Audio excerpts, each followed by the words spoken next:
Hey, this is Sean with the podcast Thrive Not Survive After Child Abuse, episode 65. Let's continue a little bit with the topic we were already talking about, which is are emotions contagious or emotional contagion? All right. So we explored quite a few things already. So the answer obviously is yes. Emotions are very contagious, right? So you have to be very aware if you meet people, what kind of emotions they have, and whether you want to take those emotions over. Um, you actually can do a test. I post a test on Facebook to see if you are more likely and easier to take over other people's emotions and what kind of emotions than other people, right? So it's depending a little bit on your character and who you are. If you are either, take emotions over very quickly or you don't, right? And it could be a bad thing, could be also, a little bit more challenging thing. If you take over very quickly happy emotions from someone else, if you meet someone else who's laughing at you and you're laughing back, I don't think that's a really bad thing. But if you take over someone's anger really fast, right, you get triggered by it, so to speak, and we'll talk about that in a second, then maybe that's not so good. And it's not per se that when someone is angry at you directly, right? So it's not that the emotion is maybe geared directly to you. It can already happen when you are in an environment where there's anger going on and you feel that your anger is also coming up. And so there's actually no particular reason why you should be angry. Maybe they had a good reason, but you not, and you still get angry. So is that no weird?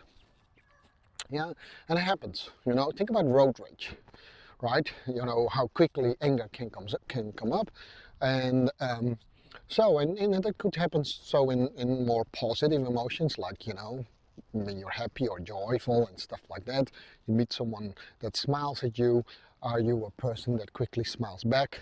And do you actually maybe even feel better because you just see joyful playing kids around, right? So that's what we have been talking about.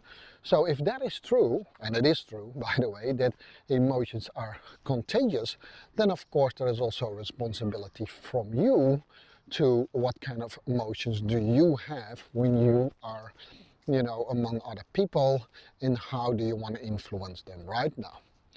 Let's presume for a moment that we all want to give positive feelings to other people, then if you are in not such a good mood, uh, maybe you should be a little bit careful with whom you hang out and what you're doing, right? And then we moved on to another topic. So can you actually choose then what emotional state you have?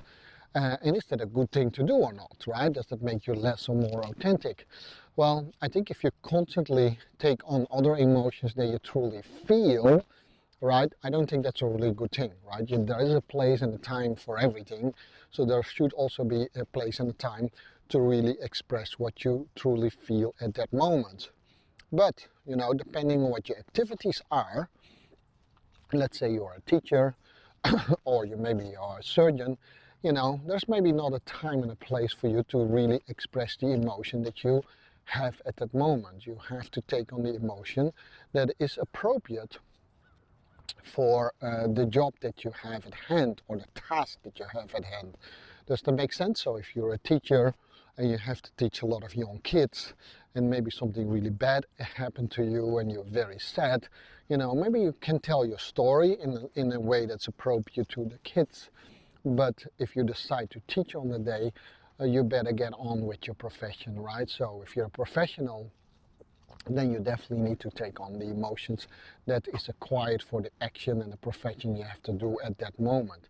Does it make sense? And why is that not different than in normal life, right? There's only a range of emotion that you can express in any situation. Now, like I said, if something really bad happened to you, you need to find a place and a time for you to express that emotion, that sadness maybe in this case, that you want to do, but it would not be good if you would walk around the whole day, every day, in any situation, sobbing the whole time, right? Then you need to do something about it. You need to take on the responsibility to change that, right? Okay, so I hope you hear me well. I hope you don't think that I think you should never express your emotions, whatever you feel. On the contrary, right? I've become a performance artist because I think that's a good place where these things can help you and you can learn about these things. But, you know, think about it. You know, listen to the other 3 episodes if you want to go a little bit more into that. But what I wanted to tap in today is what happened if you get triggered. So if you had a traumatic experience, or you, in this case, you have been an abuse victim, and that could be child abuse, could be, you know, also in a later stage in life, but often we talk about child abuse in this podcast, then you probably know, if you're one of those victims, that you at times get triggered, and sometimes a lot, and sometimes very often and frequent. Now, for the people who don't know what triggers are, let me try to explain to you what a trigger is. Pretend that you have a button on your back. You don't know exactly where that button is, but it kind of floats on your back, and it can be pressed at any time. You don't know when it will be pressed. You also don't know why it will pressed, and you don't know exactly what will happen when it gets pressed. So is that kind of, you know, described well enough? So that's a little bit what a trigger is. It's like someone pushes a button on you. You don't even know when that person pushed it on. You definitely don't know why. Often that person doesn't even know why or was intended to press that button, but that could cause you that you get angry, you get very sad, you get in general very emotional, right? You get emotionally triggered by a situation, and it could be just a word, and it could be that other person, could be, that's definitely most of the times not, you know, if not all the times, that's not even the intent of the other person. Don't even know that you have that, right?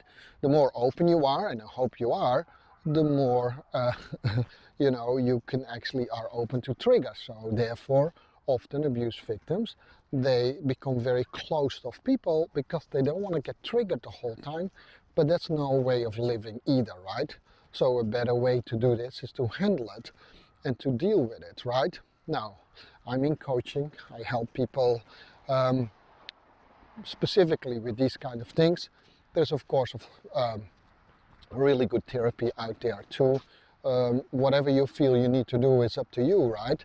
But that's an emotional thing, right? So you get triggered, you start to react in a way that you actually don't want, and guess what? You know, let's connect it first to the topic that we are talking about.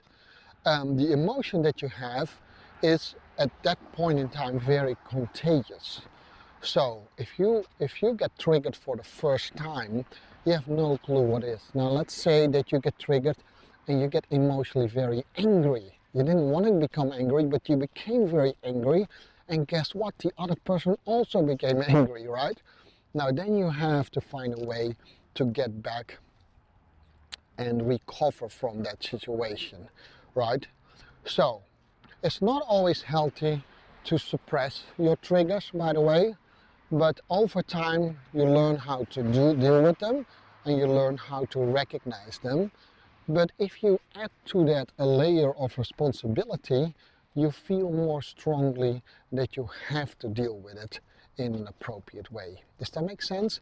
So yes, I feel very much for victims of abuse, but let's not victimize ourselves, right? I wrote a poem about it, that we are not different than any other person. We need to take our responsibilities too, and one of the responsibility is how to deal with emotional triggers, right? Not suppressing them, not walking away from them, how to deal with them. It's not only good for you, because it is, right? It's so much easier if you can deal with it. But just quite recently, I got triggered in a very unexpected situation, right? I recognized it. I just became very quiet and a little bit distant. So that threw the other person a little bit off.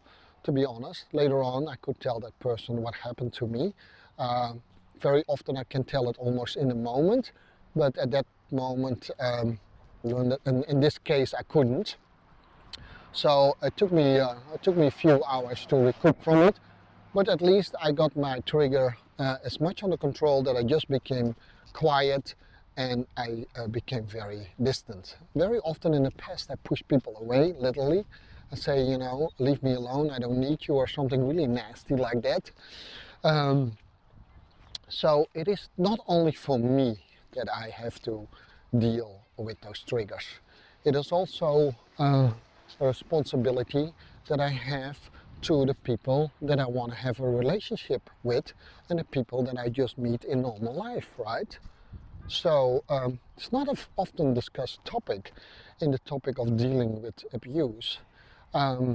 Yes, of course, we need to deal with triggers in a way that helps ourselves and get a more lighter life. That's why I call it go from striving to thriving. But thriving has also to do with building stronger and deeper relationship. Now, we can ask, of course, in this case, it was someone that I work with very closely, you know, for the other people to have understanding when these things happen. But at the same time, it is also our responsibility to start to learn and to deal with things like emotional triggers. All right, so this was Jan with episode 65 of the podcast Thrive Not Survive after child abuse.